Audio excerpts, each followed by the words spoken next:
Apple Intelligence ne sera pas disponible pour votre iPhone et votre Mac à la rentrée. Qu'à cela ne tienne, la fine équipe dont refait le Mac vous a sélectionné le meilleur des solutions d'IA générative alternative pour votre iPhone ou votre Mac.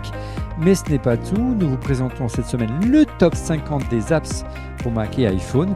Florilège d'utilitaires, d'alternatives aux solutions traditionnelles de graphisme ou de bureautique, de jeux, de vidéos, sans oublier les indispensables pour préparer vos vacances ou vous accompagner en voyage.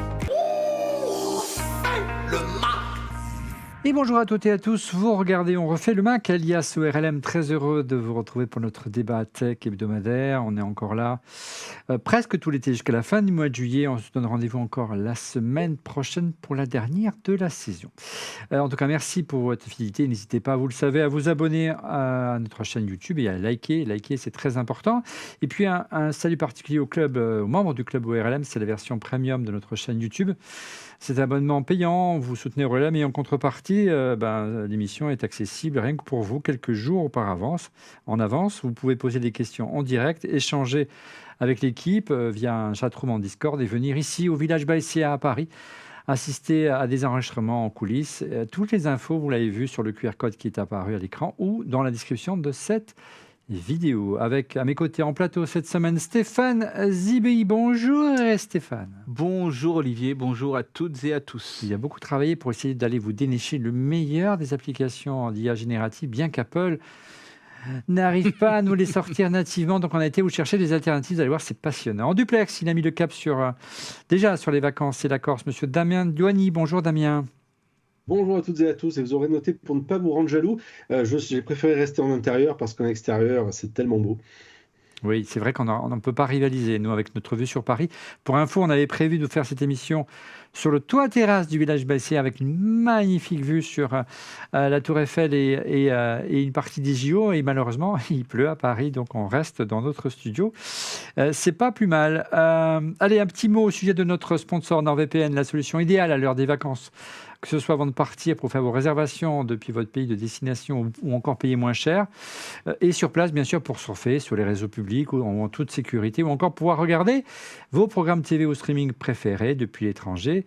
NordVPN nous propose une belle promo. On en fera un point tout à l'heure pour les vacances. On en parle dans un instant. On le disait en préambule, Apple nous prive dans sa prochaine version de macOS et d'iOS et la prochaine version d'iPhone d'Apple Intelligence, qu'à cela ne tienne. On va réserver à une petite sélection d'IA générative, mais d'abord, l'actu du moment, c'est partir en voyage, une sélection d'applications pour vous aider à partir en vacances. Allez, pour les pros du voyage, qu'est-ce que tu nous as réservé? C'est toi qui tout le temps voyage, Stéphane. Tu nous as réservé une première application et la première s'appelle Tripsy. Tripsy, oui. Alors en fait, il y a deux applications de voyage qui se ressemblent mais qui sont très différentes. Alors la première, qu'est-ce que La première, c'est Tripsy. Tripsy, c'est un planificateur de voyage qui est disponible sur macOS, iOS et iPadOS, et même sur Apple Watch, parce qu'il faut quand même qu'une fois. Moi, c'est fini. L'Apple Watch, je ne la porte plus, c'est fini. Ah bon non, c'est fini. Tu portes quoi? Une Samsung Watch? Non, voilà. Non, tu verras les prochains numéros d'On refait la F1. Vas-y, continue. Ah oui, oula, ça y est, vous avez été upgradé. C'est bien, bravo. Vas-y. Donc avant de partir en voyage, donc l'application vous aide à planifier celui-ci. Donc avant de partir. Voilà, et on peut partager cet itinéraire avec la famille, les amis, pour recevoir les alertes pour les vols, les hôtels, stocker les documents de voyage, parce que surtout quand on fait un long trip, ça peut être pas mal, faire des listes de souhaits, de lieux à visiter. Donc c'est vraiment quand on part à plusieurs, voilà, un groupe d'amis, d'accord. Voilà. Donc c'est une sorte de vraiment planificateur, donc il y a aussi des prévisions. Donc avant le voyage. Avant le voyage, et aussi il y a des prévisions météorologiques sur 10 jours. Pendant le voyage. Voilà, les mises à jour de vol, si celui-ci... Donc pendant le voyage, il te prévient si mon vol train est retardé, etc. Et voilà, exactement. Et donc en gros, c'est aussi intéressant. Il y a un accès hors ligne pour ceux qui ont des soucis avec le roaming. On en parlera donc avec notre sponsor, je pense. Ouais, ça sera très intéressant pour ce côté-là. Mais donc en gros, en cas de changement de fuseau horaire, et bien sûr, ça qui est bien. Donc depuis quelques temps en plus, ils se sont beaucoup améliorés sur l'interface de l'application parce qu'elle est devenue très conviviale et elle a vraiment une vraie synchronisation des données sur le cloud. C'est un service vraiment automatisé avec des raccourcis. Alors là, je ne les ai pas essayés pour tout dire parce que dès qu'il y a écrit Siri, moi, bon. Toi, tu fuis. Je fuis. Mais bon, voilà. Siri 2.0, il va falloir attendre quelques mois. Voilà, heureusement, Stéphane Zibi est là. Voilà. Et donc, en gros, la version de base est gratuite. Donc, elle permet de gérer un nombre illimité de voyages et de synchronisation. La version pro, elle est encore plus intéressante. Elle coûte que 29 € un peu moins de 30 €, 29,99 par an. Ouais, Et ça elle fait propose moins de des 2 € alertes par de mois. mise à jour, des changements de porte, et en fait l'importation des réservations. Enfin, et C'est-à-dire que chaque membre de la famille doit l'acheter ou non, tu pars- tu en achètes une fois et D'accord. après tu invites un nombre de personnes illimité à collaborer. Donc pour ça, donc le stockage est illimité. Donc c'est vraiment pour des bons voyageurs.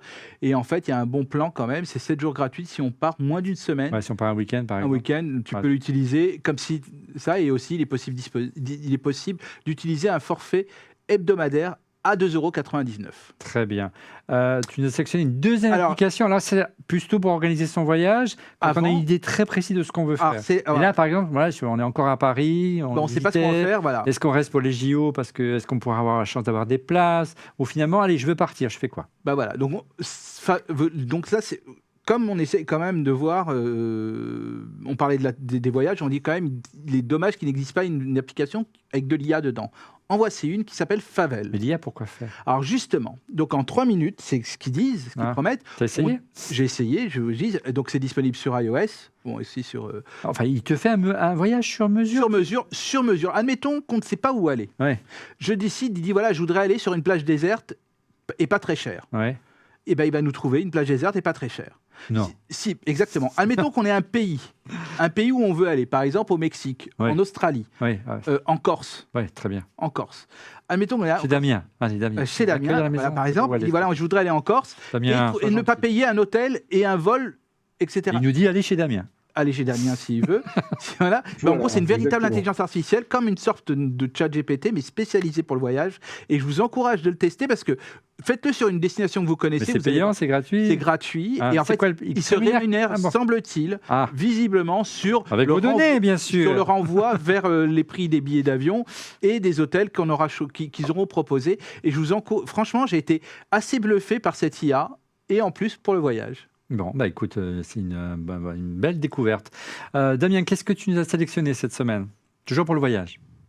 Alors, toujours pour le voyage, ce qui est intéressant déjà, c'est alors, quand on voyage à plusieurs, hein, tu le disais d'ailleurs, si on a choisi une destination grâce à l'application dont tu parlais il y a quelques instants, Favel, on voyage à plusieurs. Problème de quand on voyage à plusieurs, il y en a un qui paye un truc, puis qui paye l'autre qui paye le carburant, l'autre qui paye le Airbnb, etc.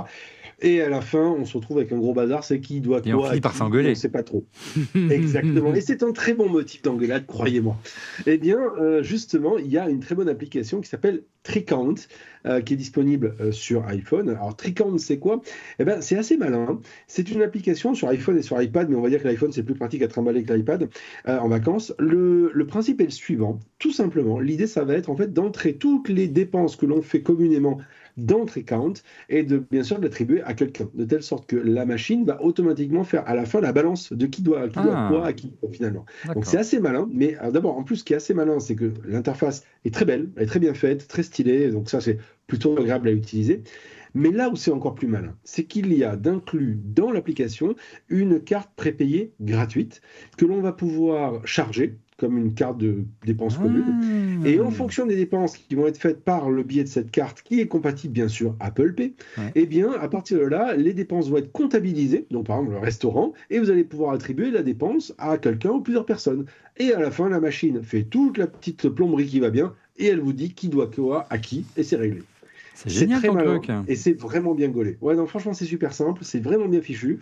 Donc, je vous le conseille, ça s'appelle donc TreeCount. Ah, il y a Voilà. juste un petit détail, il faut que le lieu de vacances, on se prenne la carte bleue. Quand même. Toujours gagné, Voilà, notamment dans une région que je connais bien. Ah bon, ils acceptent pas la carte Bah, si tu vas au bord de l'eau, c'est parfois un petit peu compliqué. La connexion Internet, monsieur Frégard, elle passe pas. La 5G. Puis voilà, C'est saturé, vous n'avez pas du cash. La carte, ça marche pas. Bon. Ouais, c'est parti du folklore, hein, sympathique. Bon, bref. Cependant, Première application, ça vous êtes comme peut ça, marcher là-bas. sans avoir besoin d'intégrer ou de payer avec la carte. On peut juste mentionner et lister les dépenses qui ont été faites, qui les a faites, et à la sortie, on a quand même la balance qui est faite. Très bien. Donc ça, c'est ta première sélection, toujours pour le voyage, plutôt tout Exactement. terrain cette fois-ci. Alors, une fois qu'on a fait ça, on se dit, ben, on va aller faire des balades, hein. C'est plus sympa à plusieurs. Et bien, justement, j'ai l'application qu'il vous faut si vous aimez faire des balades. Eh bien, cette application, elle s'appelle Alltrace. Donc, Alltrace, c'est quoi? C'est un moyen d'aller vous balader. Donc, vous le voyez, en fait, c'est une carte de rando, en fait, hein, de sentier. Vous allez pouvoir trouver alors un peu comme le disait tout à l'heure Stéphane, hein, vous cherchez une plage seule, tranquille quelque part, et puis pouf, Il doit être seul, gratuite, Stéphane. et il vous la Stéphane doit être trouve, hein, seul. et J'essaie de le j'ai des tranquille, très il bons doit être seul. J'ai de très bons coins à te conseiller du côté de Palavas-les-Flots. Ouais. Sinon, à part ça, eh bien, là, vous allez pouvoir vous balader avec des itinéraires qui vont vous inspirer en fonction de là où vous avez envie d'aller, la difficulté de l'endroit, le lieu, et ainsi de suite. Vous allez même avoir une possibilité de visite en photo pour voir un peu à quoi ressemble l'endroit. Et ensuite, ben, vous allez tout simplement avoir cet appareil qui va vous accompagner dans votre balade. Donc, c'est une sorte d'atlas d'itinéraires dans votre petite poche avec des itinéraires à préparer et différents, on va dire, les différents chemins que vous pouvez suivre, bien sûr, histoire de vérifier que vous ne vous êtes pas planté de GR. Ça peut être sympa. Oui. Et donc, dans le même état d'esprit, vous en avez une autre. Alors, celle-là, elle est intéressante parce qu'elle s'appelle Viso Rando. Alors, comme son nom l'indique, c'est de la viso, c'est de la rando, mais la caractéristique, c'est que celle-ci fonctionne entièrement en mode déconnecté. Donc, si vous êtes dans un endroit où vraiment, typiquement, vous êtes en montagne, en Corse ou ailleurs, et qu'il n'y a pas de réseau qui passe, eh bien, vous avez la capacité d'avoir les cartes, vous le voyez, en plus, c'est des cartes vous voyez, topographiques, comme celle de l'IGN, qui est sur la base d'OpenStreetMap.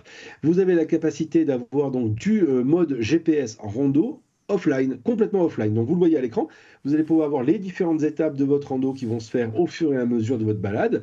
Vous allez pouvoir localiser facilement, mais le point principal, c'est véritablement, et ça arrive souvent, c'est qu'elle est entièrement offline. Donc ça, c'est entièrement génial parce que vous n'avez plus à vous soucier de vous dire j'ai du réseau et je vais peut-être être perdu si je le perds. Là, pas besoin, c'est directement dans le téléphone. Et ça me rappelle l'époque, vous saviez, où il n'y avait pas les forfaits internationaux qu'on pouvait avoir et où il fallait télécharger des fonds de cartes très souvent de Maps, voire même de Mappy à l'époque, rappelez-vous. Eh bien là, c'est un peu la même principe, mais il n'y a plus de problème. Alors, Stéphane, pardon, ça te rappelait des grandes choses? Ah oui, ça me rappelle. Ouais. Bien sûr, Mappy, j'ai pas entendu ce nom-là depuis. Ça existe toujours, Mappy. Ah bon, bien sûr, ils ont réussi il n'y a pas très longtemps. Ouais, ils ont fait une démo, je t'assure.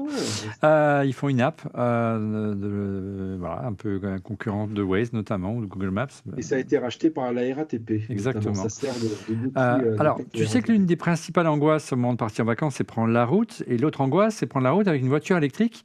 Est-ce que tu as une solution pour nous, une application pour ça, mon cher Damien? Mais bien entendu, alors si Didier était là, il serait tout heureux de connaître, et je suis sûr qu'il la connaît déjà, d'entendre parler de cette application. Cette application, elle s'appelle Charge Price, donc comme son nom l'indique, en gros, c'est une carte en fait d'intelligence collective. Vous allez avoir la capacité de repérer tous les lieux de chargeurs possibles pour les voitures électriques, et comme je vous le disais, c'est de l'intelligence communautaire, donc un peu comme Waze. Ça veut dire qu'en gros, vous allez pouvoir, chacun des personnes qui font partie de la communauté vont pouvoir renseigner les caractéristiques spécifiques du lieu de charge.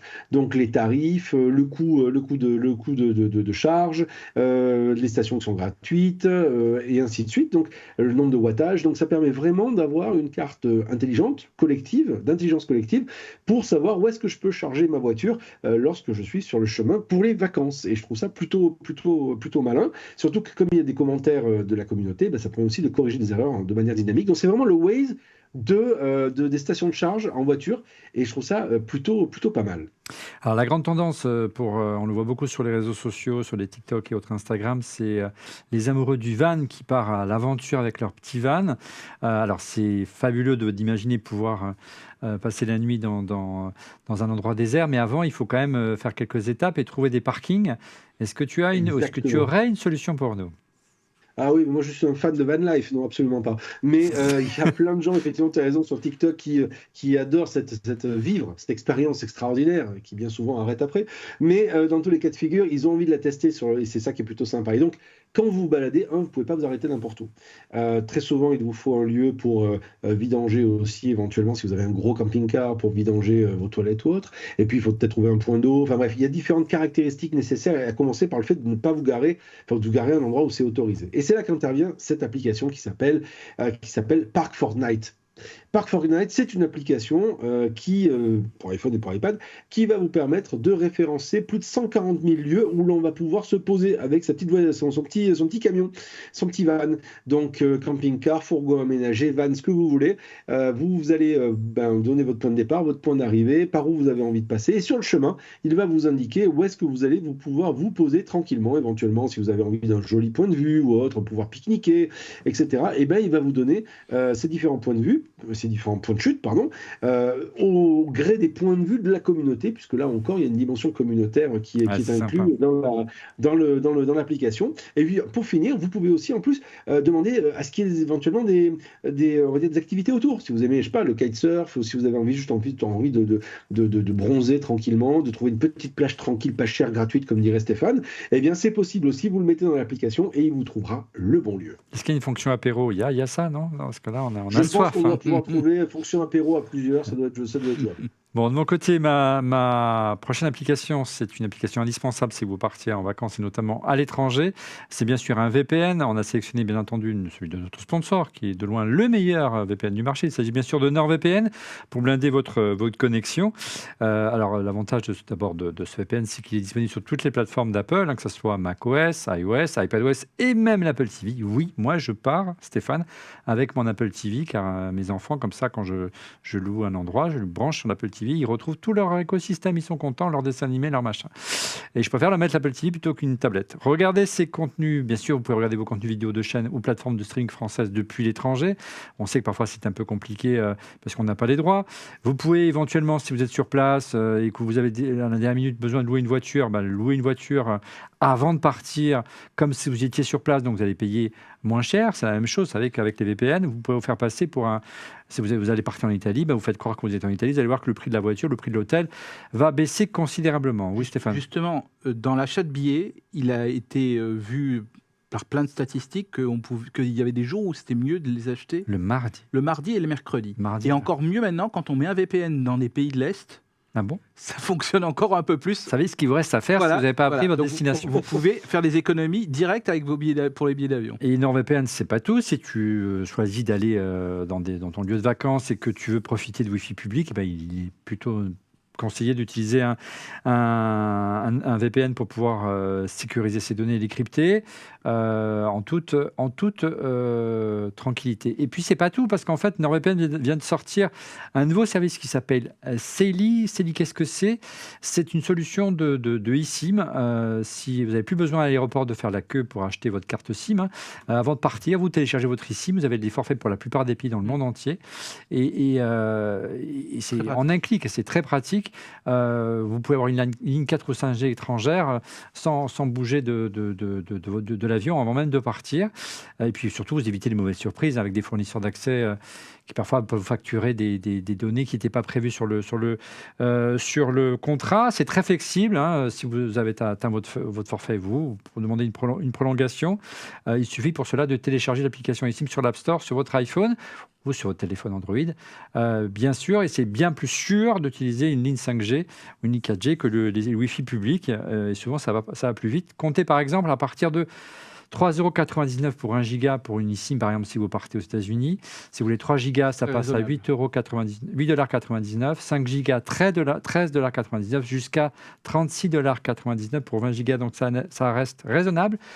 Et offre spéciale pour vous qui regardez On refait le Mac. Non seulement si vous cliquez sur le lien qui est dans la description de la vidéo ou encore le QR code que vous allez apparaître à l'écran, vous obtenez 4 mois offerts gratuits sur 2 ans d'abonnement à NordVPN. Et en plus, vous récupérez jusqu'à 20 gigas de data sur Seli.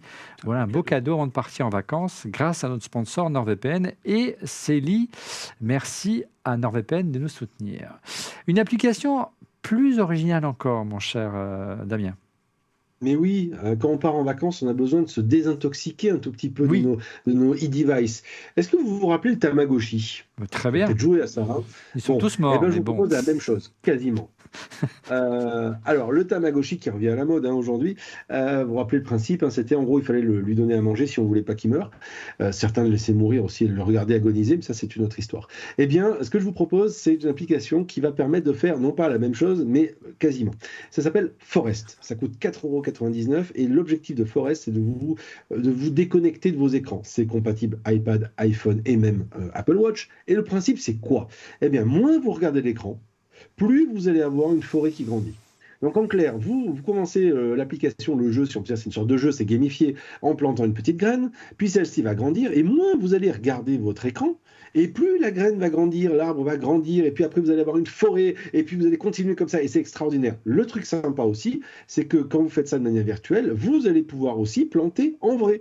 Le distributeur, l'éditeur de l'application annonce qu'il y a déjà plus de 1,5 million d'arbres réels qui ont été plantés dans le monde. Je les crois sur parole, mais dans tous les cas de figure, c'est un moyen aussi assez sympa de passer du réel au virtuel, où tout le monde se dit qu'on a un impact peut-être sur la vraie vie, mais à minima, sur sa vraie vie à soi, ça nous permet de nous aider un peu de lever le nez des écrans.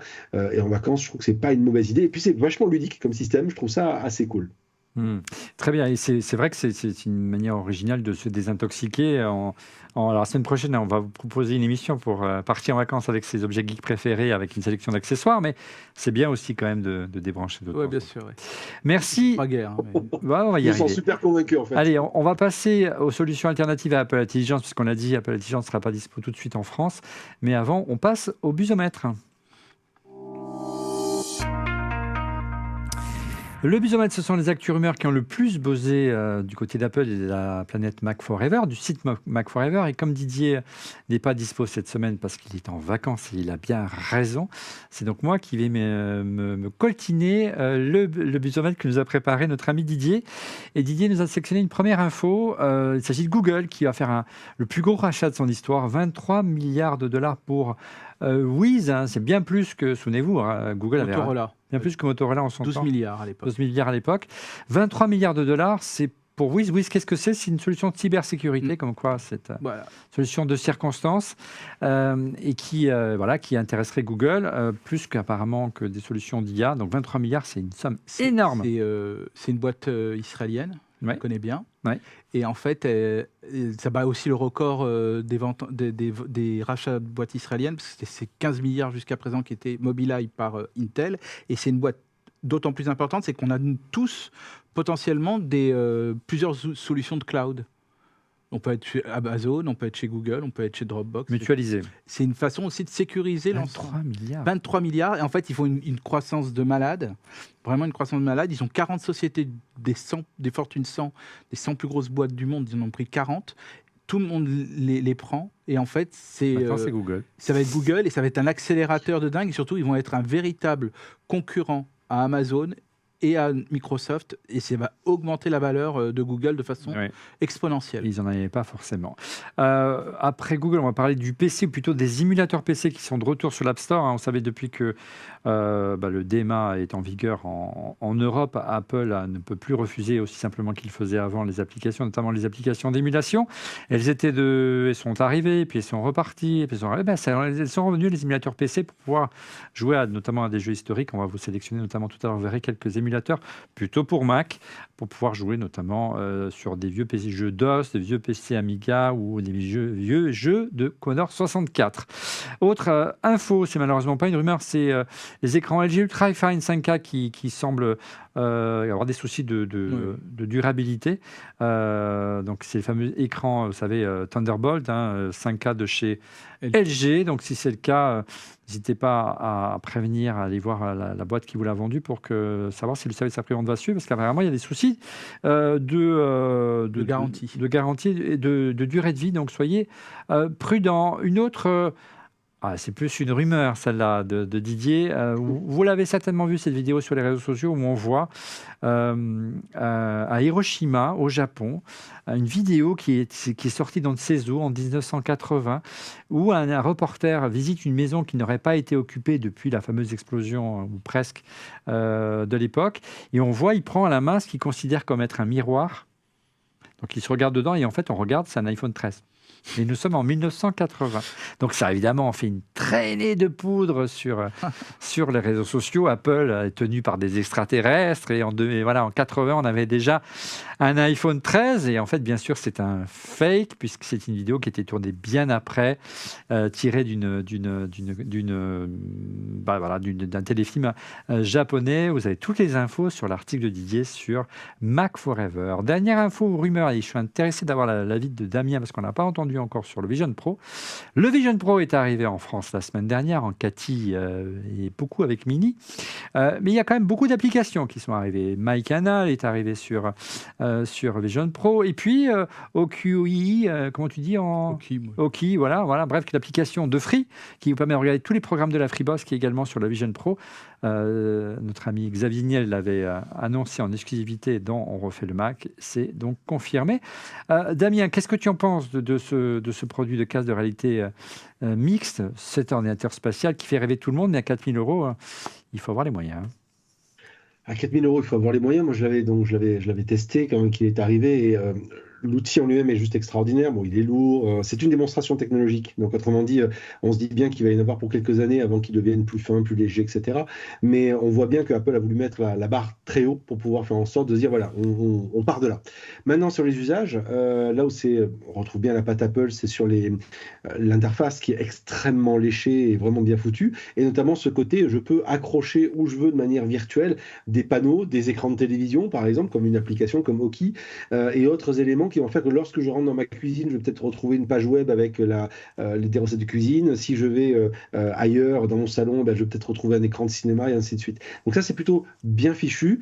Mais bon, dans tous les temps, l'appareil, on le sait, il y a eu vous avez fait plein de choses dans ORLM ou bien sur Mac Forever, il y a plein de choses qui ont été dites sur les points forts et moins forts. Moi, je trouve personnellement que l'appareil est génial, c'est juste qu'il est lourd, c'est quelque chose que vous n'avez pas envie de porter tout le temps avec vous. En revanche, l'aspect, il y a le côté gaming qui manque, c'est vraiment dommage. En revanche, pour le côté multimédia, ça reste extrêmement bluffant, surtout ce côté, je peux m'immerger en mettant une sorte de fond d'écran autour de moi qui m'immerge complètement et qui fait que même si je suis dans mon canapé, je n'ai pas les personnes à côté de moi. Ça, je trouve ça extrêmement bien foutu. Tu n'as pas besoin, tu retournes ta webcam et là tu es immergé totalement avec la vue que tu as de l'autre côté. Ouais, exactement. Et donc, alors ça dépend où tu le fais, mais le fait est que donc, dans le cas de Hockey, ce qui est assez plutôt malin, je trouve, c'est d'avoir des applications de ce style-là qui permettent finalement de se passer d'écran de télévision et d'utiliser l'applicatif de la Freebox pour pouvoir consommer du contenu. C'est plutôt malin, puis c'est le sens de l'histoire aussi, puisque aujourd'hui on le voit. Par exemple, Orange aussi teste aujourd'hui une Livebox entièrement dématérialisée sur les Samsung, sur les télé Samsung. Donc c'est tout à fait le sens de l'histoire de voir disparaître les box TV pour les voir en logiciel intégrés dans différents devices. Donc ça me paraît logique de tester un outil comme le Vision Pro. Merci Damien. On le disait en préambule, Apple a jeté un pavé dans la mare. Apple Intelligence et certaines fonctionnalités d'iOS 18, iPadOS 18 et macOS Sequoia ne seront pas disponibles en Europe, en raison, notamment cette année du moins, en raison du DMA. Qu'à cela ne tienne, nous avons sélectionné des Alpes alternatives. Alors, le meilleur de l'IA sur iPhone, sur iPad, sur Mac, bien sûr. Et je prends la main, si vous êtes d'accord, les amis. Je commence par une application qui s'appelle Otter.ai, O-T-E-R.ai. Grâce à cette application, si vous faites beaucoup de visio, notamment dans Teams, dans Zoom, Google Meet, vous n'avez pas besoin de prendre de notes à la main ou même sur votre application Notes. Vous obtenez directement des transcriptions, des résumés automatisés, des éléments d'action et vous discutez avec Otter pour obtenir des réponses concrètement à vos réunions. Donc la version de base, en plus, elle est gratuite. Bon, elle est limitée à 30 minutes de conversation, ce qui correspond généralement à la durée minimale d'une réunion aujourd'hui. La version Pro est un peu plus chère, elle coûte autour des 8,33 € exactement par mois, et par utilisateur jusqu'à 90 minutes de conversation. Donc ça permettra d'avoir la transcription des émissions de Refait le Mac pour ceux qui nous suivent en visio. Je pense notamment à notre ami Damien. C'était ma première sélection. Tu as sélectionné d'autres applications, Stéphane, parce que c'est toi qui as fait tout le boulot pour l'IA, notamment dans la même veine que Otter.ai. Alors, déjà, je précise, ce sont toutes des applications que j'utilise au quotidien. Testées et approuvées. Et approuvées au quotidien. Donc la première, c'est Fireflies, qui est disponible sur iOS, il y a des versions gratuites, bien évidemment, mais c'est la version payante qui est quand même plus intéressante, je vous l'avoue, je vous le dis clairement. Mais c'est vrai que c'est une application qui permet d'enregistrer ses Zoom, ses Teams, ses Google Meet en un rien de temps, c'est en quelques clics. Ça c'est avec la version desktop, mais avec la version sur iPhone, vous avez la possibilité d'enregistrer une conversation comme ça, on the go, comme ça, quand vous êtes en train d'interviewer. Toi, tu fais une interview. Ça change ma vie. Voilà, et en fait, pour un article, peut-être avant, ça te prenait, je sais pas, une journée à retranscrire. Quelques heures pour une retranscription. Là, ce qui est vachement bien, c'est que même quand il y a même plusieurs interlocuteurs, dans plein de langues différentes, il fait la transcription et il reconnaît que c'est pas Olivier qui a parlé, c'est Damien qui a parlé, Ah, ça, c'est bien, ça. c'est Paul qui a Ça, c'est parlé. bien. Et automatiquement, il y a une retranscription qui est faite et même un résumé de la chose pour pouvoir la faire. Donc en gros, pour les journalistes, moi je l'ai testé avec des amis journalistes ça a changé leur vie, on va dire. Ah ouais. Et Fireflies. au lieu d'une interview, maintenant ils en font 2 ou 3 pour un même Il article. faut pas le dire à nos patrons, ils vont croire qu'on... Non, un l'IA n'est pas là pour remplacer le boulot, elle est là pour améliorer la productivité. Bon, alors Je ça, précise. c'est pour... Voilà. C'est une alternative concrètement à la prise de notes d'Apple Exactement. qui est perfectible, et de Siri qui est également perfectible, bien que la nouvelle version Siri 2.0 soit alléchante, on ne l'aura pas tout de suite, notamment en français. Là, ça fonctionne parfaitement. Ça fonctionne parfaitement et je vous encourage. Vous allez voir même la version gratuite qui est limitée en termes de temps. C'est en gros, c'est une conversion de 30 minutes, ce qui est quand même pas mal. Ouais. Et en plus, dans toutes les langues, c'est ça qui est vachement bien. Tu as plusieurs langues différentes, il te le fait, il reconnaît automatiquement. Bon, alors, ça, c'est pour la retranscription. Si je veux un outil d'intelligence artificielle, un moteur d'intelligence artificielle, on sait qu'il y aura le moteur Apple Intelligence, il y aura ChatGPT qui va arriver. Ouais. Apple Intelligence ne sera pas tout de suite en français. Quelles sont d'autres solutions que tu peux conseiller ? Nos amis d'Apple ont bien insisté sur la sécurité et sur le côté non-divulgation des datas. Donc, ce qui est important, c'est qu'un outil d'IA doit être utilisé en local. Pour être utilisé en local, il y a une application dont j'ai déjà parlé ici, qui s'appelle MLC Chat, qui permet d'installer en local les moteurs de LLM. Bon, là, il se trouve qu'il y en a 2 qu'on aime bien, qui sont Mistral, le français, et Llama 3, en l'occurrence de Facebook. On peut tester, et comme ça, il y en a même d'autres, 2-3 autres aussi qui sont testables, et on peut faire même des comparaisons, une même question qui peut être utilisée sur les différents moteurs. Donc la réponse, en ce moment, ne tape pas dans les serveurs, c'est ça Non, on ne tape pas dans les serveurs, on installe l'application sur son téléphone, et elle fait 5 gigas. Hein. Alors voilà, ça a une double vertu, parce qu'on sait de toute façon que les nouvelles fonctions d'Apple Intelligence n'arriveront pas sur tous les iPhones, parce qu'il faut au moins... L'iPhone 15, ils ont dit l'iPhone 6 gigas de RAM, et ça sera réservé minimum à l'iPhone 15 Pro. Voilà. C'est ton cas, Damien? Tu as un 15 Pro? Tu es sauvé? Oui, tout à fait, complètement. Voilà, oui. c'est bon. En tout cas, grâce à cette application... Juste comme il faut. Ouais, voilà. Bon, ça, c'est donc pour des moteurs... Alors, c'est super, on les fait tourner en local, donc ça, en matière de traitement de données, c'est quand même assez vertueux. Moi, j'ai une grande... frustration, c'est quand tu me fais tes démos avec ton Samsung de traduction. On l'a vu encore là avec les annonces de Samsung que tu as assisté récemment. Quelles sont les alternatives en attendant que Siri 2.0 arrive? Alors là, il se trouve que là, pour le coup, là, on a un outil qui est utilisé par par beaucoup de professionnels, dont les avocats, qui n'utilisent plus maintenant des prestations de traduction. Et on sait que c'est important parce qu'ils utilisent un vocabulaire très particulier. C'est pour ça que je précise que s'il y a des gens... Winnie, si tu nous regardes. Voilà, exactement. On la salue. Ils sont dans le sud actuellement. Voilà. On leur fait un coucou. Non, mais en fait, voilà. Et donc, DeepL. Donc, vous le connaissez sûrement. Vous avez sûrement entendu parler. Mais DeepL existe sur macOS, sur iOS, sur iPad et sur Apple Watch. Apple Watch. Ouais. Et en fait, on met un document PDF, Word, ou ce que vous voulez. Vous mettez tout ce que vous souhaitez comme terme. Vous avez une traduction quasi plus que parfaite, en fait. On a fait des tests dans tous les sens, dans toutes les langues possibles. Il y a je ne sais pas combien de langues possibles. C'est formidable. Vraiment, c'est un outil indispensable. Et je vous dis, je l'utilise tous les jours quand je vous dis. C'est gratuit. Et c'est gratuit. Mais il y a une version payante qui permet d'envoyer encore plus de documents. Oui. Mais je vous dis, la version gratuite est déjà très bien. Très bien. Les avocats sont riches. Non, je plaisante. Alors, je vois dans mon script que tu as sélectionné une application Google. Mais enfin, ouais, non, on a l'application Google. Google et tout, tu vois comment commencer l'application Google. Donc, je peux juste vous dire que c'est vrai que ça paraît bizarre, mais non, en fait, quand vous installez l'application Google, vous aviez déjà la fonctionnalité qui n'était pas disponible partout, qui était le lens. Si vous mettiez une image, vous reconnaissiez l'image. Regarde. Voilà, très bien, merci pour la démo. Bah oui. Et vous pouvez éventuellement retrouver que là, c'est du scotch, en effet. Et on va l'acheter sur Amazon. Et on va l'acheter directement. Donc, il y avait ça. Mais moi, ce qui m'intéresse, c'est le petit onglet qui s'appelle Gemini, qui est au-dessus, voilà, et qui permet donc d'utiliser le moteur d'intelligence artificielle de Google. Donc ça, c'est pas natif, encore une fois, dans un iPhone, ni dans le Google en ligne. Il faut utiliser l'application. L'application. C'est pour ça que vous pouvez l'utiliser sur gemini.google.com, mais là, vous avez tout dans l'application. Et là, je peux vous assurer d'une chose, c'est le meilleur, c'est pour moi... Si vous avez un compte Gmail, vous avez 2 mois gratuits pour essayer Gemini Advance.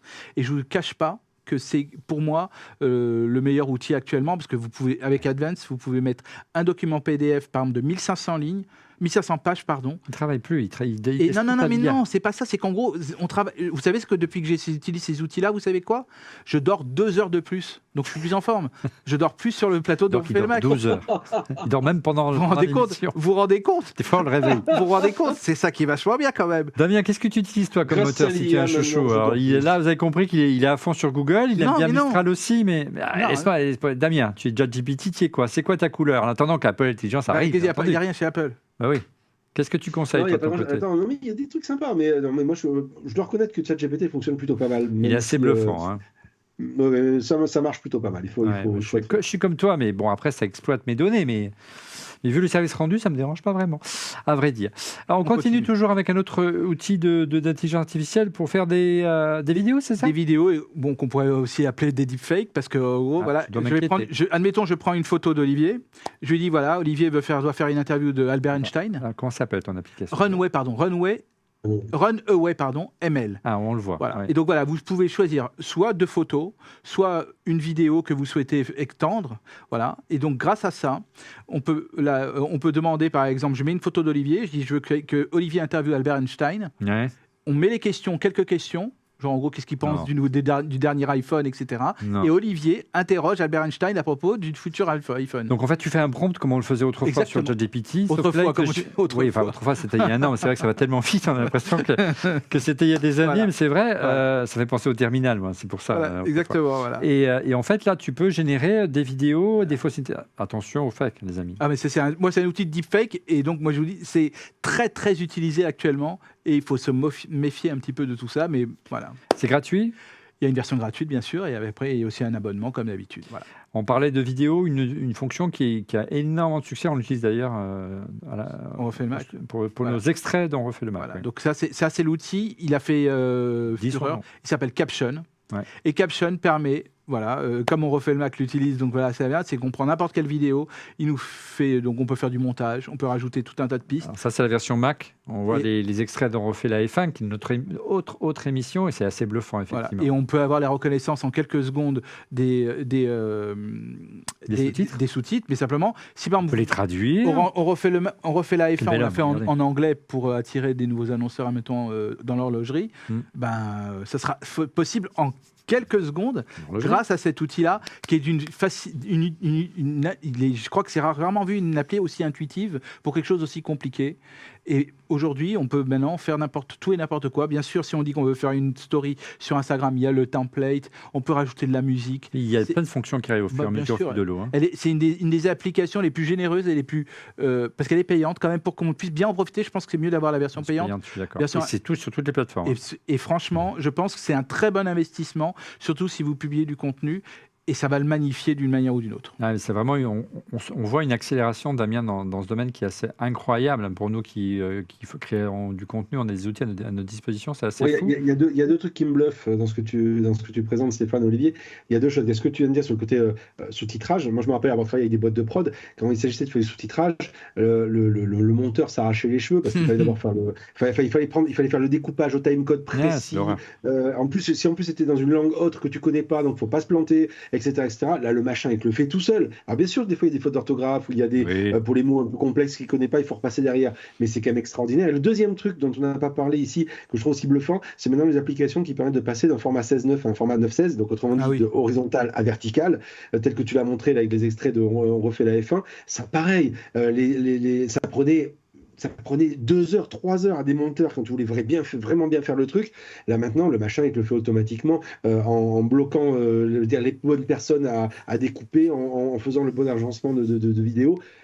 C'est vraiment assez bluffant. Et on voit vraiment une accélération parce qu'on voit l'application évoluer à une vitesse grand V, des progrès qui sont faits. Et encore une fois, en vieux gardien du temple Apple, je suis un peu frustré que ces fonctions-là ne soient pas intégrées à une application Final Cut. Tu vois, si on avait ça sur Final Cut, je suis super content. Tu vois. Pardon, cette application qui est toujours pas morte, mais on ne sait pas à quoi elle sert. S'ils intégraient ça, franchement, ça serait plutôt pas mal. Bon, tu as bien compris, Damien, que la barre est haute en matière d'IA. Donc maintenant, on va passer à une autre catégorie. C'est celle des utilitaires, mais c'est après ce jingle, bien sûr. Allez, des indispensables pour partir en vacances. Damien, on commence par un utilisateur très connu, mais indispensable. On va revenir effectivement aux basiques, hein, aux anciens, pour ceux qui aiment ça, mais c'est indispensable, effectivement, c'est par exemple connaître l'état de la batterie de son Mac, par exemple, si on veut tout simplement le vendre, ou tout simplement aussi savoir juste dans quel état il est et s'il ne va pas nous lâcher au bout de 1 heure, 2 heures ou un peu plus.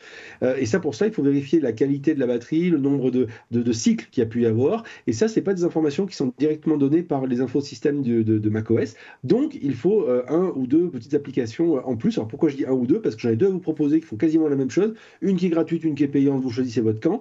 J'en ai une qui s'appelle Coconut Battery 3.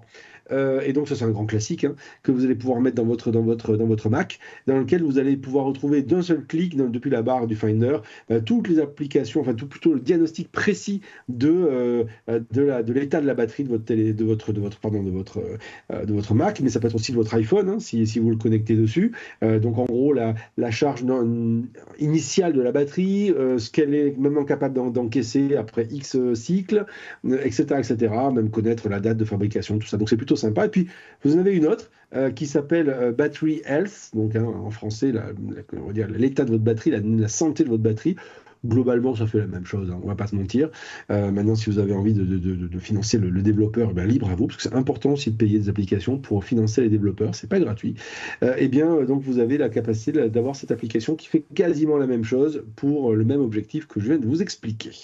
Merci Damien. De mon côté, un petit utilitaire qui ne sert à rien en soi, mais moi j'aime bien avoir, et c'est pour ça que j'aime les produits Apple et les interfaces d'Apple, des produits extrêmement léchés en matière d'interface. Et j'aime bien personnaliser mon interface. Alors on est plutôt ravis que dans les versions de macOS, on a la possibilité d'avoir des fonds d'écran animés, d'avoir des animations. Lorsque vous êtes en mode veille, on a vu des très belles vues aériennes dans les versions de macOS, mais c'est vrai qu'on a une variété qui est assez limitée, hein. C'est un peu inspiré de ce qu'on a sur l'Apple TV depuis des années. Eh bien, si vous voulez aller plus loin, il y a une application payante qui s'appelle Portal. La version de base est gratuite. Vous avez quelques fonds d'écran gratuits. Puis si vous voulez aller plus loin, il faut payer. C'est 40 € par an. Et vous avez régulièrement plein de nouvelles vues. Alors, si vous n'avez pas la chance de partir en vacances comme ça, vous êtes un petit peu en vacances avec la vue au bord de mer. Regarde, magnifique. Et des animations de toute beauté. Ça s'appelle Portal. C'est un petit utilitaire. Et c'est juste une petite Madeleine à installer sur son Mac et vraiment personnaliser son interface à loisir. Oui, Damien. Il y a un truc à rajouter, c'est que pour la version payante, c'est synchronisable avec les Nanolith et avec les Philips Hue. Donc vous pouvez avoir, vous savez, le côté Ambilight. Voilà, donc en clair, si vous ne partiez pas en vacances, si vous êtes bloqué au studio, vous mettez un petit coin de palombage pas loin de chez notre ami Damien, et puis voilà, vous êtes comme là, avec le soleil qui se lève et qui se couche, c'est tout un programme. Qui c'est qui fait amphétamine? C'est moi ou c'est moi? C'est moi qui fais amphétamine? C'est toi. C'est moi. Alors, si votre ordinateur, c'est l'été, hein, commence à être un peu fatigué parce que c'est la fin de la saison dont on refait le Mac, et que par exemple, en plein milieu d'une émission, vous êtes en train de gérer un prompteur comme je le fais là, et que vous ne voulez pas qu'il tombe en veille, il y a une application très rigolote et très sympa et qui est gratuite qui s'appelle Amphétamine, et vous lancez Amphétamine et de manière automatique, elle stoppe la mise en veille de tout ce qui est tous les ordi d'Apple, hein, et c'est accessible directement depuis la barre des menus. Et vous pouvez comme ça configurer, si vous avez besoin, votre Mac pour qu'il reste éveillé indéfiniment le temps d'une émission comme on en fait le Mac et qu'il s'éteigne au bon moment lorsque vous en avez besoin. Et puis, vous pouvez tout paramétrer. Donc, c'est vraiment génial. Donc, on l'a vraiment adopté ici au studio pour tous nos petits besoins. Et ça nous arrivait plein de fois qu'en plein milieu d'une présentation, il se mettait en veille, notamment lorsque Stéphane fait les longs tunnels, comme il a la spécialité. Damien, bah oui, c'est les statistiques en fait. Non, c'est Laurent, ça doit être Laurent. Des absents ont toujours tort. Laurent qu'on retrouvera normalement la semaine prochaine. Damien, une application, un utilitaire bien pratique et indispensable qui comble un manque important de Time Machine. Oui, et je l'utilise et je trouve ça génial. Un jour, je me suis rendu compte, je me suis dit, bon, c'est bien, Time Machine, c'est super, mais en fait, je peux rien paramétrer. C'est à la Apple. En gros, ça marche et vous ne posez pas de questions. Et si on a envie de se poser des questions, on fait comment? C'est là qu'intervient Backup Scheduler, je le dis très très bien. En fait, l'idée c'est quoi? C'est de faire en sorte de prendre le contrôle de son Time Machine. Donc c'est une petite application qui va venir se nicher dans le Finder, et à partir de là, vous allez avoir des options complémentaires qui n'existent pas dans le principe classique de Time Machine, à commencer par tout simplement choisir quelle est la récurrence avec laquelle vous voulez qu'il y ait des backups qui soient mis en place, par exemple. Vous n'avez peut-être pas envie qu'il y en ait un toutes les 5 ou 10 minutes ou un quart d'heure ou toutes les heures, vous avez peut-être envie qu'il y ait une récurrence performance plus rapide, plus efficace, plus fréquente. Si par exemple vous travaillez sur des projets importants et que vous voulez être sûr qu'il y ait bien une sauvegarde. Donc vous pouvez véritablement mettre en place ça. Il y a des options de sauvegarde quand l'ordinateur aussi est inactif. Bref, ça marche tout seul, c'est transparent, mais ça rajoute ce petit quelque chose qui manque dans le Time Machine si on a envie d'être un esthète du backup. Et c'est fou que ça fait quoi 15 ans J'en parlais encore avec Bertrand Serlet il n'y a pas très longtemps, le papa de macOS 10. Ça fait peut-être 15 ans que Time Machine existe et cette fonction, on la demande depuis 15 ans et Apple ne l'a toujours pas implémentée. A priori, c'est juste dingue. Est-ce que je vois que tu as sélectionné Beer, c'est ton côté vieux ours qui fait que tu as... Non, je plaisante. Pourquoi Beer? C'est quoi Beer? Alors, Beer... Bière peut-être? Non, B-E-R. Non, c'est pas là. Beer, c'est pour nounours. Ours, tu sais qu'ours, c'est un prénom très développé dans la belle île de Damien. Ouais, mais justement, donc en gros, là, vous allez voir la petite vidéo, elle est éloquente. En fait, c'est une appli qui permet d'écrire tout ce que l'on souhaite, c'est utiliser, on peut écrire ses tâches, des listes de tâches, esquisser des idées, relier des notes entre elles, écrire un livre même, et bien plus encore. En fait, c'est une alternative à Notes, mais qui va plus loin en termes de fonctionnalité. Quand tu écris, il va reconnaître, il va taguer les choses, ils vont peut-être les lier et les classer pour toi, en fait. D'accord. C'est-à-dire qu'en fait, tu parles avec quelqu'un, tu peux noter n'importe quoi, et ça devient presque un assistant, un méga assistant, qui garde encore une certaine... D'IA certainement caché là-dessus. J'espère pour eux, parce que c'est quelque chose qui est important. En fait, c'est une appli qui existe depuis plusieurs années, qui a même reçu un prix du design en 2017 de l'interface. Ouais. Parce que c'est peu connu en France. C'est là, mais je pense qu'elle est pour moi comme une application de journal. Il y a Apple qui en a sorti une, mais qui est plus complexe, qui ne donne pas envie. Là, celle-ci, elle est vraiment agréable et elle permet d'organiser un peu aussi notre vie. Voilà. De ton côté, Damien, un peu plus pour organiser tes idées, tu vas encore plus loin, toi, que Beer. Alors oui, Beer, ça me faisait penser un peu à Obsidian d'ailleurs, Beer, dans l'esprit, c'est un peu ce genre d'application-là. Et donc oui, il y a ceux qui aiment aussi, comme moi, organiser les idées sous forme de mind map, donc de carte mentale. Il y a plein d'applications qui existent sur carte mentale. Il y a la version gratuite, et puis il y a Freeform sur Apple, qui est très très bien, soit dit en passant.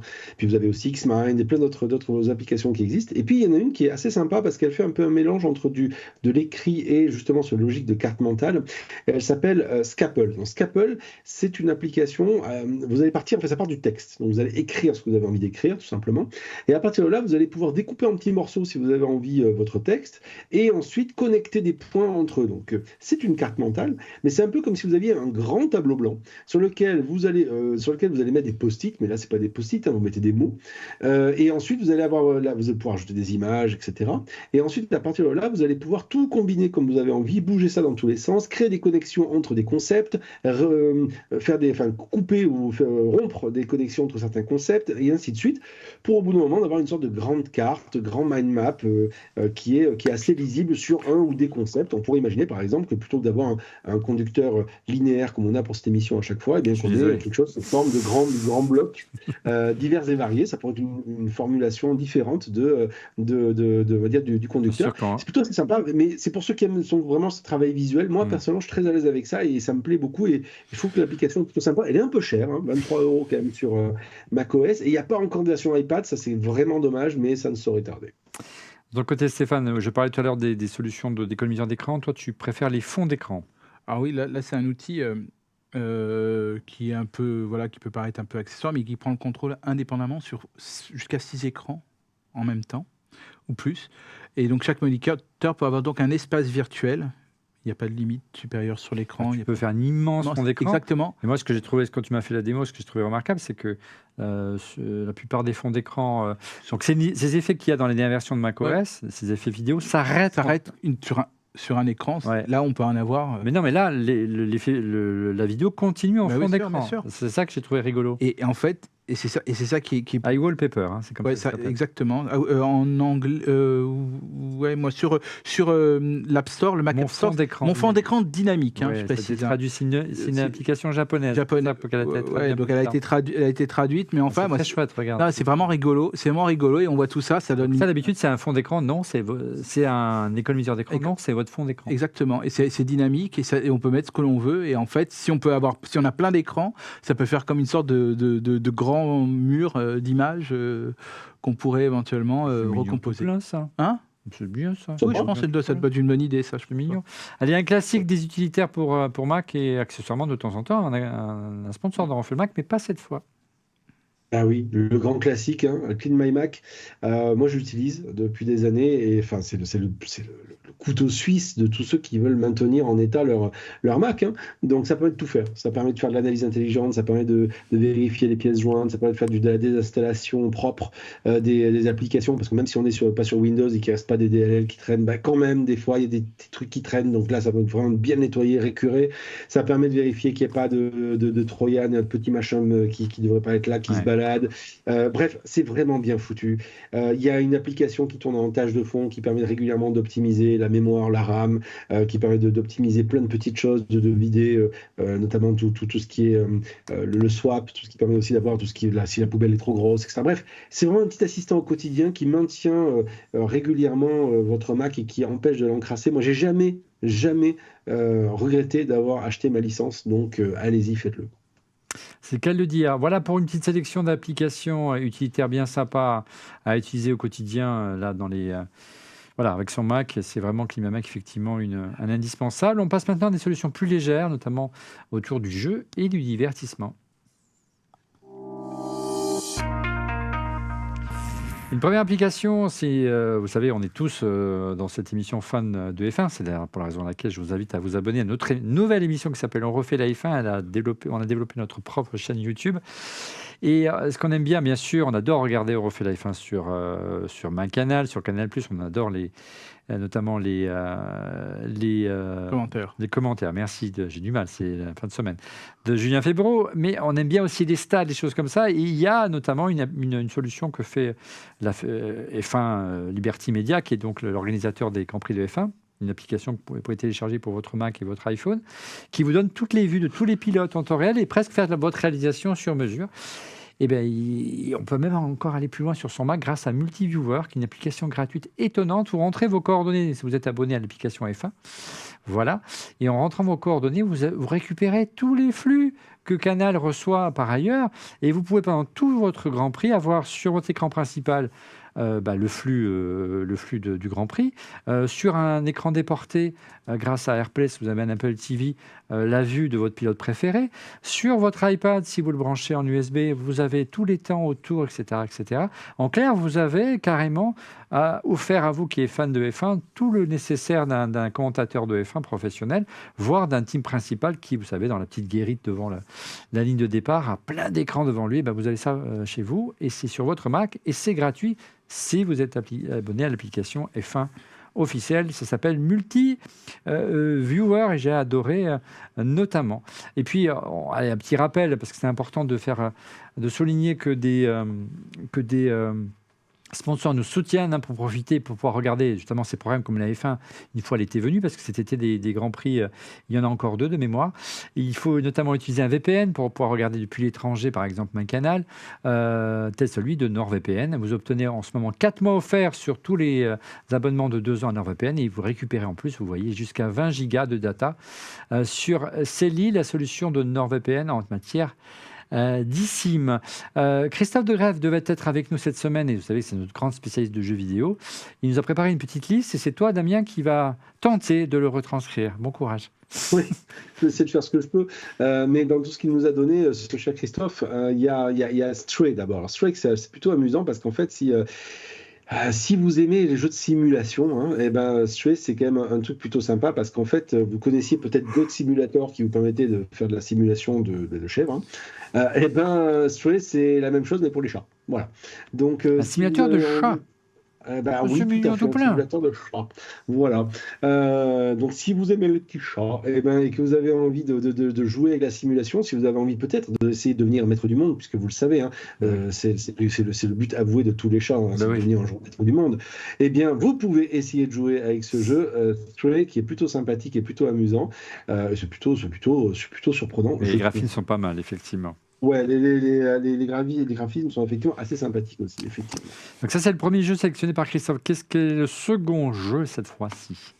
Après les chats. Alors, un second jeu qui s'appelle Lies of Pi, qui, lui, va nous plonger dans un univers assez sombre, qui est inspiré par le conte le conte de Pinocchio, d'où Pi, la lettre P. Et vous allez incarner une c'est poupée magnifique. mécanique. Vous voyez, c'est un peu glauque, hein, vous voyez à l'image, il y a un petit côté un peu on appelle ça, fête foraine désuète, tout ça. Bref, avec un croisement, vous voyez, avec des choses un peu, on va dire, scientifiques, science-fictionnesques. Donc, en gros, on incarne une poupée mécanique qui évolue dans une ville morbide et inhumaine, la ville de Krat. Et vous allez devoir mentir, hein, pour devenir un petit garçon, comme l'histoire de Pinocchio.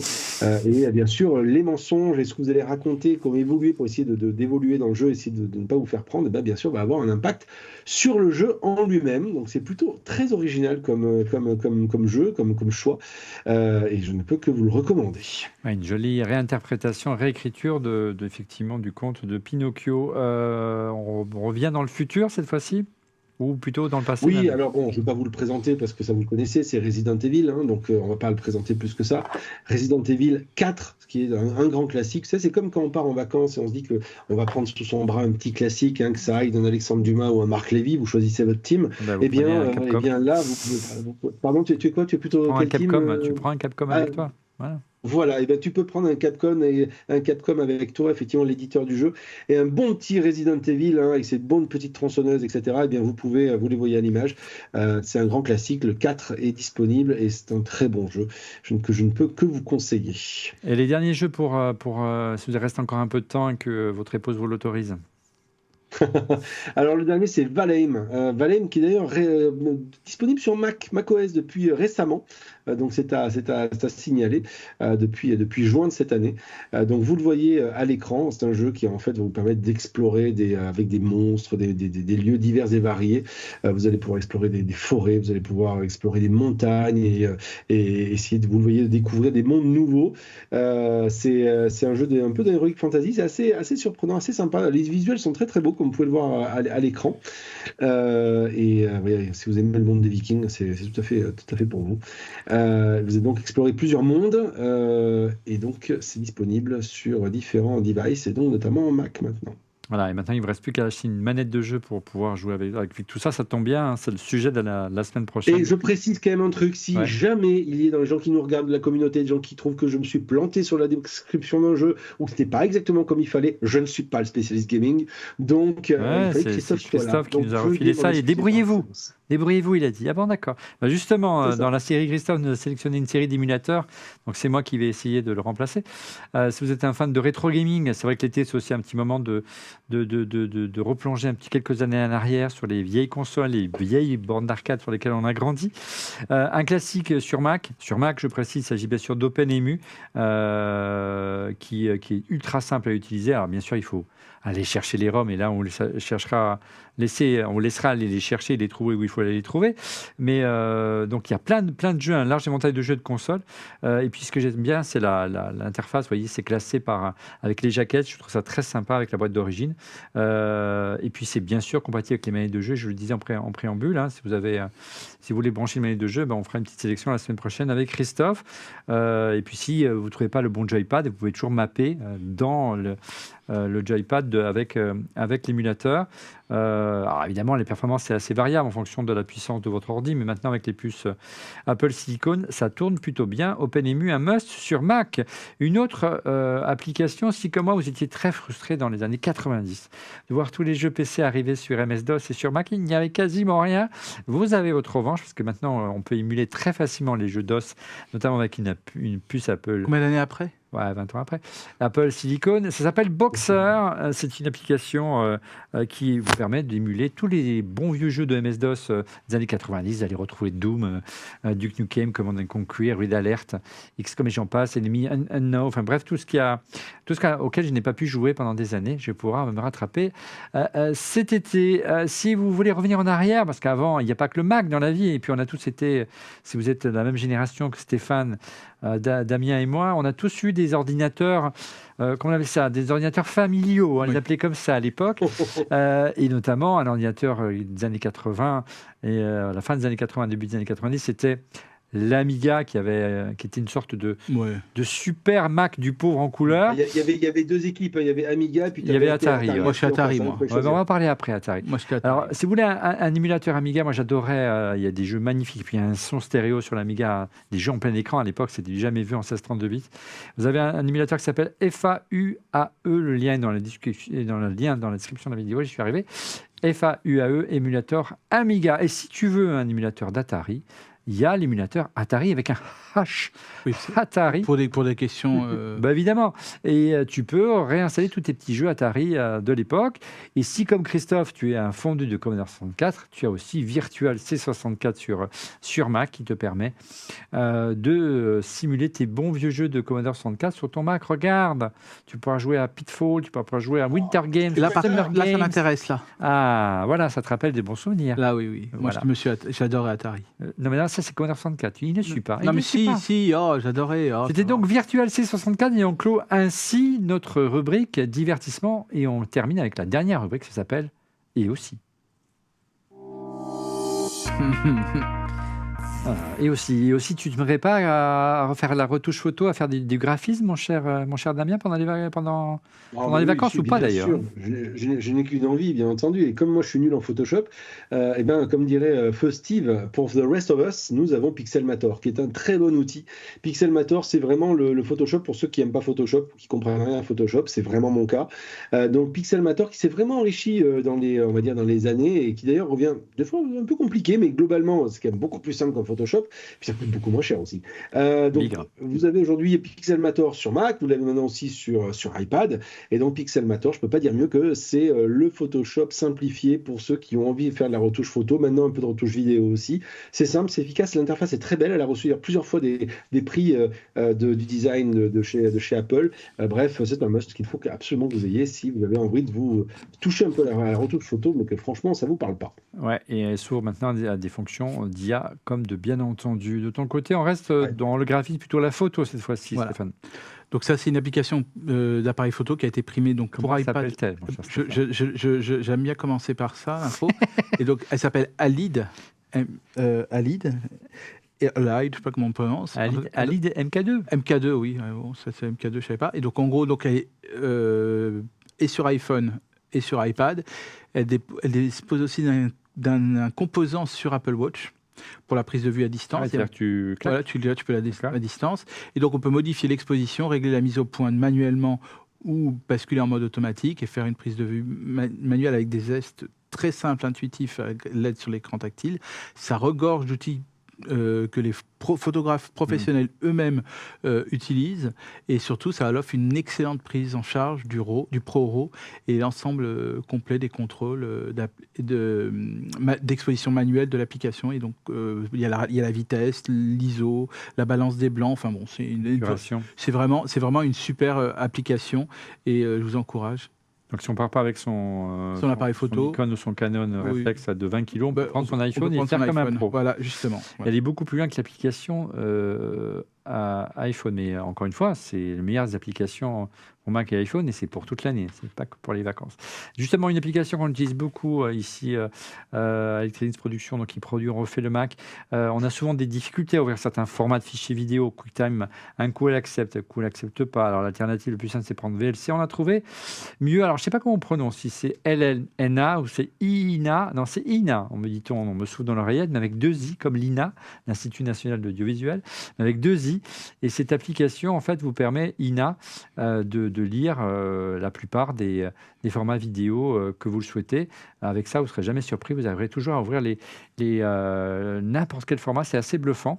Et voilà. En clair, si un jour vous faites un projet important, vous êtes certain de pouvoir l'importer rapidement. Damien, une application plus récente d'Apple qui vient toujours de sortir, mais qui est assez bluffante. Qui est assez bluffante, et c'est une des innovations qui avait été présentée lors de la dernière version de Final Cut qui était sortie. Alors, il y avait déjà des solutions qui existaient depuis plusieurs années sur iPhone et sur iPad. Moi-même, j'en ai utilisé plusieurs. À l'époque, je faisais pas mal de Double Tech, pardon ? Il y avait Double Tech qui faisait ça. Oui, mais pas que ça. En fait, là, dans Double Text, c'était en fait, tu pouvais avoir les deux images en même temps. Là, c'était plutôt du multistream. En fait, en gros, avoir plusieurs appareils D'accord. qui te permettent d'avoir plusieurs points de vue en même temps, et tu as une régie au milieu que tu as sur Mhm. iPad. Donc, tu as Logitech qui avait une solution, tu avais Teradek qui en avait une autre. Enfin bref, tu avais plusieurs solutions qui existaient et qui ça marchait plus ou moins bien en raison, enfin, en fonction du Wi-Fi.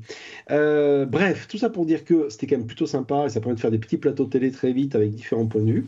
Et donc, Apple a sorti enfin sa solution maison, donc il s'appelle Final Cut Camera. Donc, c'est une application add-on, compagnon, que l'on va mettre à du Final Cut. Et donc, l'idée, ça reste celle que je viens de vous dire. Vous positionnez, vous voyez à l'écran, différents iPhones où est-ce que vous avez envie de filmer. Donc, je sais pas, voilà, typiquement, là, vous voulez avoir un point de vue de quelqu'un qui monte, un point de vue général, un point de vue plus rapproché, un point de vue close-up. Vous allez avoir ensuite Final Cut qui va jouer le rôle de régie agrégative de ces différents points de vue. Vous allez pouvoir donc avoir les différents flux qui arrivent. Vous choisissez celui qui vous intéresse et après vous faites le montage et boum, vous avez votre film avec vos différentes points de vue qui ont été faits depuis les différents iPhones qui auront capté l'image. Multicam. C'est simple, c'est efficace, ça fonctionne bien et je trouve ça assez malin et je suis même étonné que Apple n'ait pas sorti ça plus tôt. Ouais, il ne faut pas désespérer. On s'étonne toujours, hein, l'Apple. Je ne désespère pas de voir un mélangeur vidéo professionnel arriver Don't Dream sur Mac. Ça permettrait de travailler sur Mac plutôt Tu que connais sur la PC. chanson de Crowded House, Don't Dream It's Over, non? Ben oui, je sais bien. Allez, une solution de bureautique si on veut une alternative à Office. Oui, alors donc il y a Microsoft Apache. Office. Donc je cite le nom de l'application d'abord, là cette fois-ci, Apache OpenOffice. Bien. Si vous rencontrez donc juste des problèmes de compatibilité lors de la transmission de fichiers ou si vous avez juste un besoin d'une fonctionnalité sans aucune autre, avec bon que ce soit gratuit en tout cas, ça vous vaudrait peut-être le coup de jeter un coup d'œil sur OpenOffice. Elle permet donc d'avoir une offre de rédacteur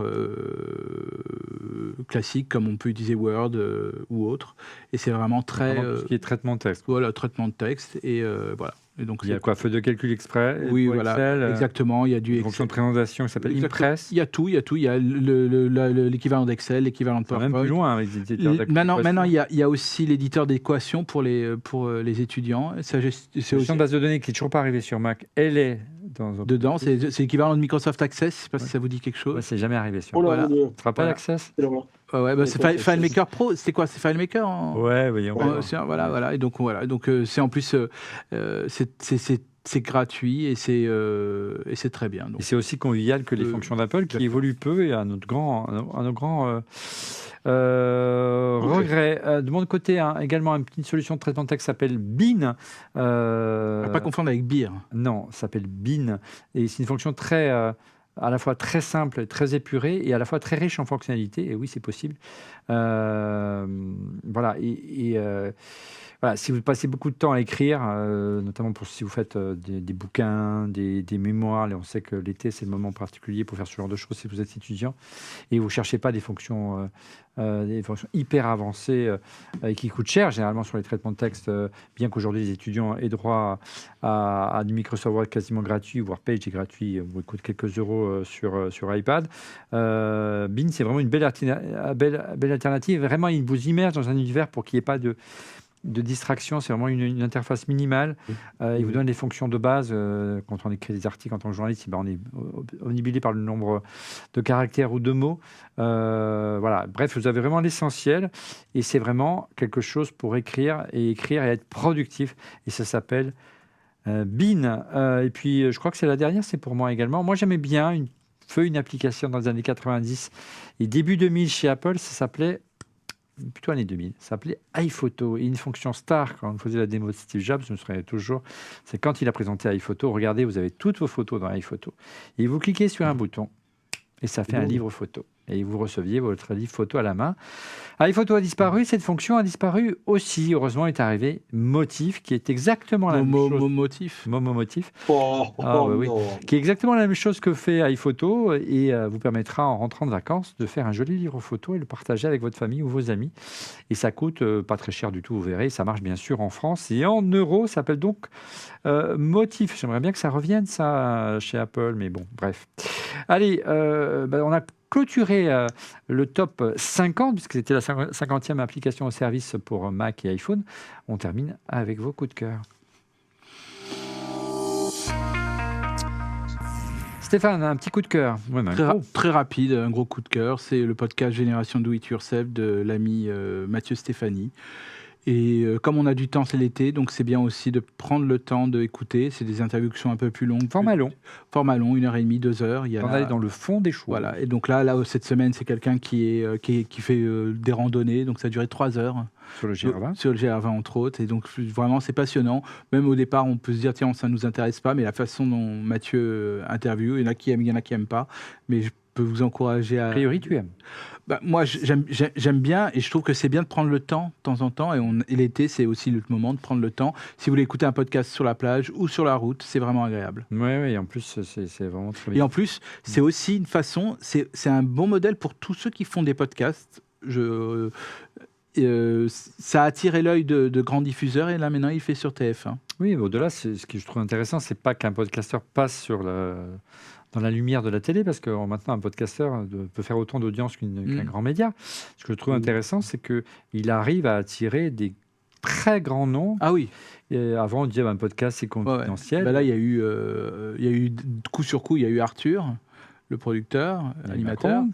Et le président de la République, ce qui a suivi. Donc, c'est pas mal pour un podcasteur. Non, mais il y avait déjà eu Nicolas Taverneau quelques jours avant. Non, ça montre que le format long, avec un public très quali. Ouais. Plus c'est long, plus c'est bon, et c'est un peu dans notre modestement dans la veine qu'on essaie de faire dans notre domaine de la tech avec On refait le Mac, de montrer que les formats longs, on a le temps d'aller au fond des choses et que les gens ont le temps de raconter une histoire, et on a un public qui est vraiment comment dire, très premium, très quali, et qui a soif de ce type d'informations-là.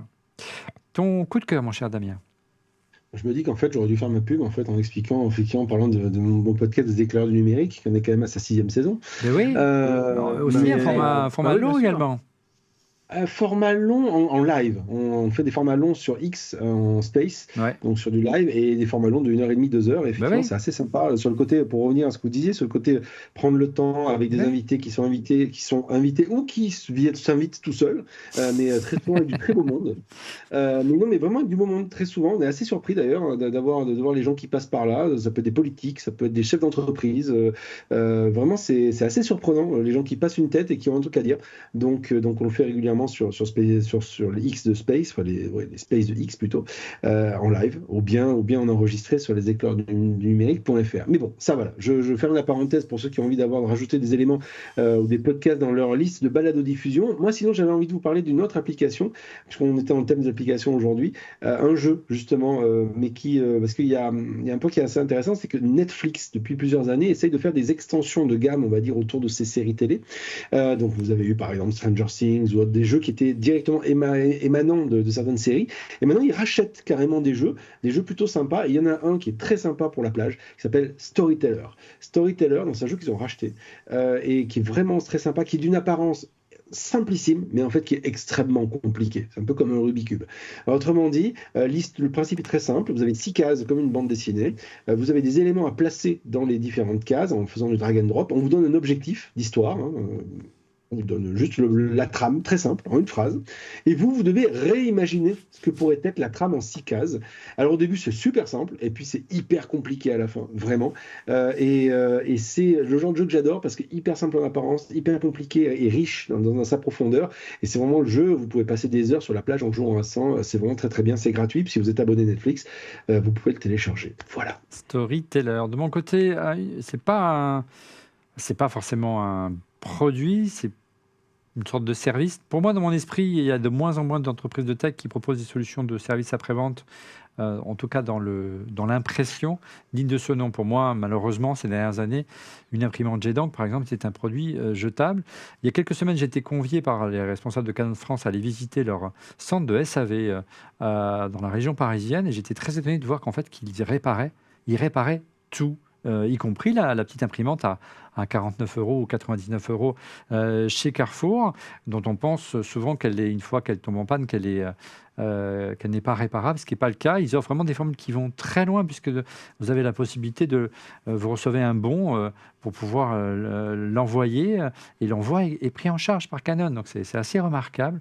Et oui, on peut faire durer des produits tech, et oui, on peut réparer des produits tech et pas simplement les jeter à la poubelle, ce qui n'est pas très écolo. On a l'habitude de dire que les fabricants d'imprimantes vendent des imprimantes pas chères et vendent les encres très chères, ce qui est souvent le cas, mais que les produits sont jetables. Eh bien, Canon nous a prouvé le contraire. J'étais très agréablement surpris de cette visite de ce SAV. Alors, c'est valable, bien sûr, sur tout ce qui est optique, bien sûr, hein. Et ça, c'est historique en matière de vidéo et de photos chez Canon, mais également sur l'impression, et ça m'a fait plutôt plaisir. On aura l'occasion, d'ailleurs, ça nous a donné l'idée de faire une émission à la rentrée, vous verrez, sur la réparabilité. On sait que c'est un argument important, donner de la vie et de la longévité à un produit tech. Et on sait qu'Apple a encore quelques progrès à faire dans ce domaine, car les produits sont plutôt fermés. Ça promet une émission passionnante. C'est la fin de cet épisode de Refait le Mac. Merci de l'avoir suivi. Merci encore pour votre fidélité. Merci Stéphane. Merci Damien. Profite bien de la Corse. On espère te rejoindre bientôt. Quant à vous, je vous donne rendez-vous la semaine prochaine pour un nouvel épisode. On va parler d'accessoires. Le meilleur des accessoires geeks. Ce sera la dernière de la saison. Et pour être prévenu en temps réel de la mise en ligne de l'émission, je vous invite à vous abonner à notre chaîne en cliquant sur le petit bouton. Et n'oubliez pas également de cliquer sur le petit pouce. N'oubliez pas également On refait la F1 qui sera là également tout l'été. Merci encore pour votre fidélité et à la semaine prochaine. Salut! Salut!